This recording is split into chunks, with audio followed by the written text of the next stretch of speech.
యొక్క ప్రాణ పోరాట యొక్క ఫలితం ఈరోజు ఈ తెలంగాణ విమోచన దినోత్సవం. ఈ గుర్తుంచుకోవాల్సిన అవసరం ఉంది.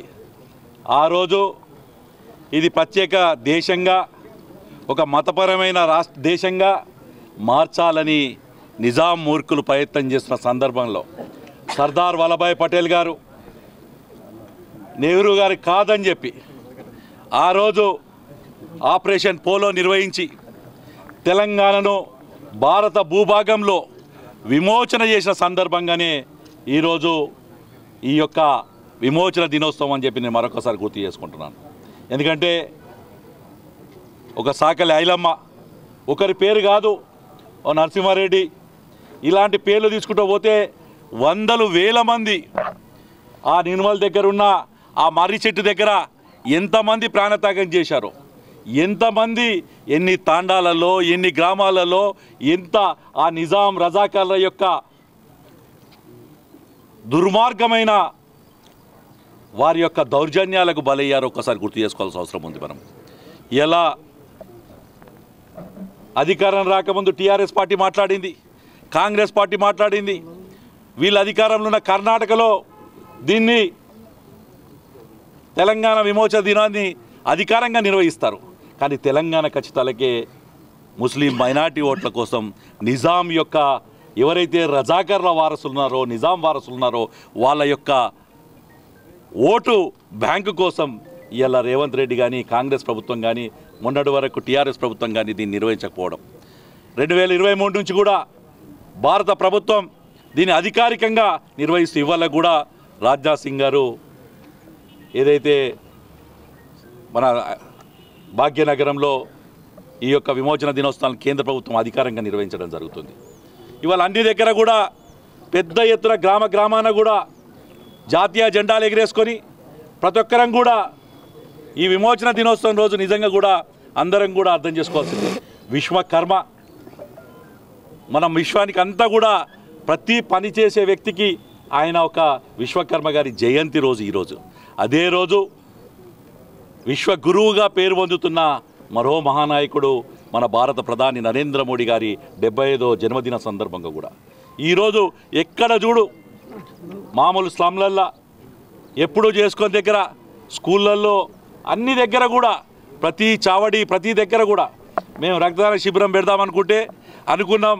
మొన్ననే అరవింద్ గారి బర్త్డే అయినాయి, ఇంకా చాలా బర్త్డేస్ అయినాయి, పెద్ద ఎత్తున ఇచ్చిర్రు, వస్తారా రారా అనుకున్నా. కానీ వందల సంఖ్యలో రక్తదానం ఇచ్చేదని గారు ఇవాళ ఒక్క శిబిరం కాదు, జిల్లా వ్యాప్తంగా సుమారు 10-12 శిబిరాలు ఇవాళ రక్తదాన శిబిరాలు నడుస్తున్నాయి. అంటే మనం అర్థం చేసుకోవాలి నరేంద్ర మోడీ మీద ప్రజలకున్న విశ్వాసం ఏంది అని. ఆయన 75 సంవత్సరాలు ఈ దేశానికి చేస్తున్న పరిపాలన మనం మరొక్కసారి గుర్తుంచుకోవాల్సిన అవసరం ఉంది. కాబట్టి విశ్వకర్మ జయంతి సందర్భంగా, అలాగే నరేంద్ర మోడీ గారి 75వ జన్మదిన సందర్భంగా తెలంగాణ ఈ ప్రాంతంలో మనందరం కూడా స్వేచ్ఛా వాయువు పీల్చుకునేందుకు అవకాశం ఇచ్చిన సెప్టెంబర్ 17 అనేది తెలంగాణ విమోచన దినం ఘనంగా నిర్వహించుకుంటామని తెలియజేసుకుంటూ భారత్ మాతాకి జై శ్రీరామ్. భారతదేశానికి 1947 15 ఆగస్టు రోజు స్వతంత్రం వస్తే ఈ హైదరాబాద్ రాష్ట్రానికి అంటే తెలంగాణ మరియు మహారాష్ట్రలో, కర్ణాటకలో 4 జిల్లాలో నిజాం పరిపాలన ఉండేది. అప్పటి నిజాం ప్రభువు దీన్ని స్వతంత్ర దేశంగా లేదా పాకిస్తాన్లో కలుపుతాము అనే ఒక దురుద్దేశంతో కాసిం రజ్వీ అనే ఒక నిరంకుశ రజాకర్ల టీంని పెట్టి ఏదైతే తెలంగాణ కోసం సాయుధ పోరాటం చేస్తున్న అనేక మంది పోరాటం చేస్తున్న వాళ్ళందరికీ కూడా ఎదురొడ్డి నిజాం నిరంకుశ పాలనకు ఎదురొడ్డి అనేక మంది ప్రాణాలు త్యాగం చేసుకున్న రోజు ఇది. ముఖ్యంగా తెలంగాణ బిడ్డల ఘోష, తెలంగాణలో జరుగుతున్న అన్యాయం అప్పటి హోంశాఖ మంత్రి సర్దార్ వల్లభాయ్ పటేల్ ఆపరేషన్ పోలో ద్వారా ఈరోజు 17th సెప్టెంబర్ రోజున తెలంగాణ హైదరాబాద్ రాష్ట్రాన్ని భారతదేశంలో విలీనం చేసిన రోజు ఇది. అదే రోజు నిజాం నవాబు ఏదైతే అహంకారపూరితమైన నిజాం నవాబు తల వంచిన రోజు కూడా.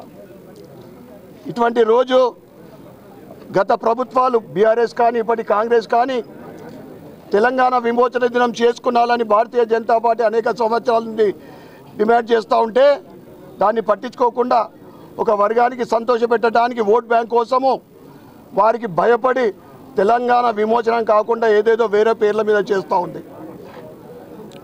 ముఖ్యంగా కేంద్ర ప్రభుత్వము గత 2 సంవత్సరాల నుండి ఇది 3వ సంవత్సరము భాగ్యనగరంలో పరేడ్ గ్రౌండ్లో రక్షణ శాఖ మంత్రి ఈరోజు రాజ్నాథ్ సింగ్ గారు ముఖ్య అతిథిగా విచ్చేసి ఘనంగా తెలంగాణ విమోచన కార్యక్రమాలు చేస్తూ ఉన్నారు.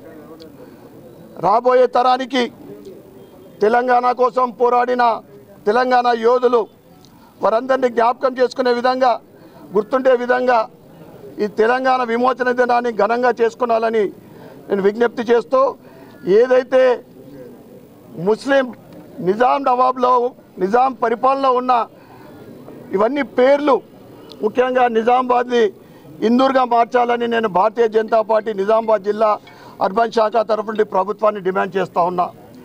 అదేవిధంగా తెలంగాణ పోరాటానికి ముఖ్య స్థలమైన ఉస్మానియా యూనివర్సిటీ కానీ నిజాం కాలేజీలు కానీ వాటి పేర్లు కూడా మార్చి తెలంగాణ సాయుధ పోరాటం కోసం పనిచేసిన తెలంగాణ యోధుల పేర్లు పెట్టాలని కూడా నేను డిమాండ్ చేస్తూ, ఈరోజు తెలంగాణ ప్రజలందరూ కూడా పండుగ. ఎందుకంటే ఒకవైపు తెలంగాణ విమోచన దినం, రెండోది మనందరి ప్రియతమ నాయకుడు ప్రధాని నరేంద్ర మోడీ గారి జన్మదినం, విశ్వకర్మ యోజన దినం. కనుక ఈ సందర్భంగా ఇందూరు జిల్లా వాసులకు రాష్ట్ర దేశ ప్రజలందరికీ కూడా శుభాకాంక్షలు శుభాభినందనలు తెలియజేస్తూ భారత్ మాతాకి జై.